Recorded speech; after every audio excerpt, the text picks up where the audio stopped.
নমস্কার। আরও একটা গুরুত্বপূর্ণ ইনফরমেশান নিয়ে চলে এলাম। কাল 17 তারিখ থেকেই শুরু হয়ে যাচ্ছে। মহিলারা পাবে 2000 প্লাস 4000, পুরুষরাও পাবে 2000 প্লাস 5000। সরাসরি কীভাবে দুটিতে নাম লেখালেই সরকারি ঘোষণা দুটি প্রকল্প কীভাবে নাম লেখাবেন, কোন কোন জেলায় ক্যাম্প হতে চলেছে, দুয়ারে সরকার ক্যাম্প, সমস্ত কিছু বলবো। 18 থেকে 60 আধার ব্যাঙ্ক অ্যাকাউন্ট থাকলেই হবে। খুব গুরুত্বপূর্ণ ভিডিও। যারা চ্যানেলে নতুন, চ্যানেলকে সাবস্ক্রাইব করে বেল আইকনটা টিপে রাখতে হবে। লেটেস্ট গুরুত্বপূর্ণ আপডেট পাওয়ার জন্য স্টেপ টু স্টেপ আপডেটটি দেখে দিই।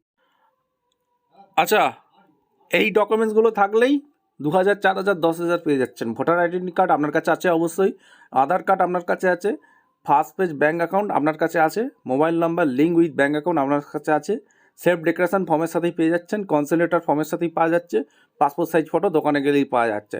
অল আদার ডকুমেন্টস এই নথিগুলো আপনার কাছে আছে। এই নথিগুলো থাকলেই 2000, 4000, 10,000 পাওয়া যাচ্ছে।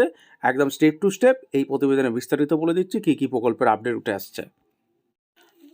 আচ্ছা, এই প্রকল্পটা, প্রথম প্রকল্পটা, সে আপনি ছেলে হোক মেয়ে হোক 4000 টাকা করে পেয়ে যাচ্ছেন। ঠিক আছে, কি বলছে পশ্চিমবঙ্গ সরকার কৃষি বিভাগ থেকে কি বলছে, অর্থাৎ এখানে প্রকল্পে ভূমিহীন ক্ষেত মজুরদের জন্য বার্ষিক আর্থিক সহায়তা প্রকল্প দেওয়া যাচ্ছে। প্রকল্পের উদ্দেশ্য পশ্চিমবঙ্গ কৃষি উৎপাদন শীর্ষস্থানীয় রাজ্য এবং রাজ্যের অর্থনীতি কৃষির অবদান ও প্রভূত। রাজ্যের ক্ষেত মজুররা কৃষিক্ষেত্রে বৃদ্ধিতে গুরুত্বপূর্ণ ভূমিকা পালন করে। তাদের জীবিকা কৃষি ও সংশ্লিষ্ট কর্মকাণ্ডের উপর নির্ভরশীল। রাজ্য সরকার ক্ষেত মজুরদের জীবিকা নিরাপত্তা নিশ্চিত করতে চায়, তাই এই ক্ষেত মজুরদের ঝুঁকি কমাতে মাননীয় মুখ্যমন্ত্রী মমতা বন্দ্যোপাধ্যায় ঐকান্তিক উদ্যোগে ভূমিহীন ক্ষেত মজুরদের জন্য রাজ্য সরকারের নতুন পদক্ষেপ হিসাবে এই বার্ষিক আর্থিক সহায়তা প্রকল্প দিচ্ছে। প্রকল্পের প্রধান বৈশিষ্ট্য, এই প্রকল্পের অধীনে ক্ষেত মজুরদের প্রাথমিকভাবে যারা জীবিকা নির্বাহ করার জন্য কৃষি এবং সংশ্লিষ্ট ক্ষেত্রে কার্যকলাপের উপর নির্ভরশীল, তাদের ব্যাঙ্ক অ্যাকাউন্ট সরাসরি দুই কিস্তিতে 2000 টাকা করে চলে যাবে, 4000 টাকা করে মোট 4000 টাকা যাবে। আর্থিক সহায়তা প্রদান করবে, সেটা খরিফ ও রবি মরশুমের পদ্ধতিতে ছেলে হোক মেয়ে হোক সবাই 18 বছর হলেই পেয়ে যাচ্ছেন। যোগ্যতা, এই স্কিমটি পশ্চিমবঙ্গের বাসিন্দা ক্ষেত মজুরদের জন্য প্রযোজ্য হবে যাদের কোনো কৃষি জমি নেই এবং সেই জন্য কৃষক বন্ধু নতুন প্রকল্পের আওতাভুক্ত নন, বর্গচাষী হিসেবে নথিভুক্ত নন, জীবিকা নির্বাহের জন্য সম্পূর্ণরূপে অন্যের জমিতে কৃষি কার্যক্রমের উপর নির্ভরশীল। প্রকল্পের অধীন তারিখে বক্তব্য পদ্ধতি কী, কীভাবে আবেদন করবে, ক্ষেত মজুর কাছ থেকে প্রয়োজনীয় নথি সহ আবেদনপত্র পাওয়ার পর ব্লকের সহ কৃষি অধিকর্তা যাচাই করেন এবং অনুমোদনের মাধ্যমে তালিকাভুক্তের জন্য প্রক্রিয়া করবে। এই কাজের জন্য একটি নিবেদিত পোর্টাল থাকবে। এই প্রকল্পে নথিভুক্ত শিবিরের মাধ্যমে আবেদন গ্রহণ করা যাবে। এই প্রকল্পের অধীনে সমস্ত নথিভুক্ত ক্ষেত মজুরদের স্কিম কার্ড দেওয়া হবে। অর্থাৎ এই প্রকল্পের আবেদন শুরু হয়ে গেছে।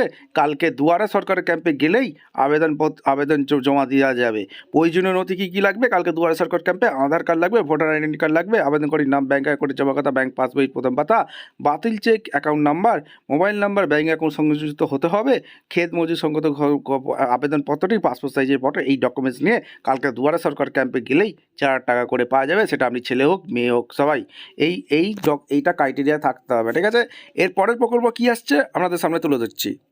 আচ্ছা, এর পরের প্রকল্পটা বলবো কৃষক বন্ধু প্রকল্প। বছরে 2 কিস্তিতে সর্বাধিক 10,000 টাকা দেয়। বাংলা কৃষকদের সুবিধার্থে কৃষক বন্ধু প্রকল্পের নতুন সুবিধা নিয়ে এসেছে। চাষিদের থেকে ফসল কিনে তার জন্য অর্থ দেওয়ার পাশাপাশি নথিভুক্ত কৃষক বন্ধুদের মৃত্যু হলে তার পরিবারের লোককে আর্থিক সহায়তা করা হবে। একাধিক সুবিধাপূর্ণ চাষিদের কৃষক বন্ধু প্রকল্পে নাম নথিভুক্ত করতে হলে কয়েকটা সহজ পদক্ষেপ নিতে হবে, যেখানে পরিষ্কার বলে দিয়েছে চাষি এবং জমিতে চাষ করে সেখানকার জমির পশ্চাৎ বর্গা এই নথিগুলো লাগবে। বন বিভাগের পাট্টা থাকলেও চলবে। ভোটার কার্ড, আধার কার্ড থাকা সুবিধা পেতে জমা দেওয়ার আবশ্যিক। আধার যুক্ত রয়েছে যে ব্যাংকের অ্যাকাউন্টে তার পাসবুকের প্রথম পাতার কপি বা বাতিল চেক চলবে না। জনধন অ্যাকাউন্ট, ব্যাঙ্ক অ্যাকাউন্ট, আধার কার্ডের সঙ্গে সংযুক্ত মোবাইল নাম্বার লাগবে। চাষির পাসপোর্ট মাপের সাম্প্রতিক ছবি। কোনো চাষির যদি নিজের জমি না থাকে থাকলে দলিল বা দানপত্র বা অন্যান্য নথি সঙ্গে শংসাপত্র, পঞ্চায়েত প্রদানে দেওয়া সার্টিফিকেট। চাষির মৃত্যুর পর এককালীন 2 লক্ষ টাকা আর্থিক সাহায্য পেতে তার পরিচয়পত্র, মৃত্যু শংসাপত্র। আর দুয়ারে সরকার শিবির ছাড়া এই অফিসিয়াল ওয়েবসাইটে গিয়ে আবেদন করা যাবে। এখানে প্রসঙ্গত খরিফ ও রবি মরশুমে এক একর বা তার বেশি জমিতে উৎপন্ন ফসলের ভিত্তিতে বার্ষিক সর্বাধিক 10,000 টাকা 2 কিস্তিতে দেওয়া হয়। চাষিদের জমি এক করে কম হলে আনুপাতিক হারে 2 কিস্তিতে সর্বাধিক 4,000 টাকা দেওয়া হবে। চাষিদের মৃত্যু হলে পরিবারকে লোককে এককালীন 2 লক্ষ টাকা আর্থিক সাহায্য দেওয়া হবে। দুয়ারে সরকার ক্যাম্পে গেলেই এই 10,000 টাকা মিলবে, যাদের এই ক্রাইটেরিয়াগুলো ফিল করতে হবে। এর পরের প্রকল্পটা আপনাদের সামনে তুলে ধরব। সেই প্রতিবেদনে বলছে মাননীয় মুখ্যমন্ত্রী মমতা বন্দ্যোপাধ্যায় স্বনির্ভর বাংলা গড়ার লক্ষ্যে মামাটি মানুষের সরকারের ঐতিহাসিক ঘোষণা। বাংলা যুবসাথী ক্ষেত মজুর অন্যান্য কৃষকের সহায়তা এবং লক্ষ্মীর ভাণ্ডার প্রকল্পের নতুন রেজিস্ট্রেশন পর্ব 15 থেকে 26 পর্যন্ত চলবে। সকাল 10টা থেকে 5টা পর্যন্ত দুয়ারে সরকার ক্যাম্প হবে। সকল মহিলা উপভোক্তার জন্য লক্ষ্মীর ভাণ্ডার 500 টাকা বৃদ্ধি করা হয়েছে। নতুন লক্ষ্মীর ভাণ্ডার যারা করবে তাদের কিন্তু এই দুয়ারে সরকার ক্যাম্পে গেলেই আবেদনপত্রটি পাওয়া যাবে। সকল ক্ষেত মজুরের জন্য বার্ষিক 4 টাকা সহায়তা করবে। যেখানে নিজের কোনো কৃষি জমি নেই তারা কিন্তু বছরে 4,000 টাকা করে পাবে, 2 কিস্তিতে পাওয়া যাবে। আগামী 15-26 ফেব্রুয়ারি 2026 পর্যন্ত বিধানসভা ভিত্তিক ক্যাম্পের মাধ্যমে আবেদনপত্র বিলি করবে, আবেদনপত্র জমা নেওয়া হবে। বাংলা যুবসাথী প্রকল্পের মাসিক 1,500 টাকা আর্থিক সাহায্য পাবে, যেটা মাধ্যমিক বা সমতুল্য পরীক্ষা পাস করেছে যুবক যুবতীরা 21 থেকে 40 বছর পর্যন্ত পাওয়া যাবে। 1,500 টাকা করে দেবে। আগামী 1 এপ্রিল 2026 তারিখের মধ্যে ব্যাঙ্ক অ্যাকাউন্টে 1,500 টাকা পৌঁছে যাচ্ছে, অর্থাৎ ছেলে মেয়ে সবাই পাবে। আচ্ছা, নমুনা আবেদনপত্র www.sports.jubo.gov.in থেকে পাওয়া যাচ্ছে। আর কৃষকদের সেচের জল ব্যবহারের জন্য নির্ধারিত জলকর সম্পূর্ণরূপে মকুব করা হচ্ছে।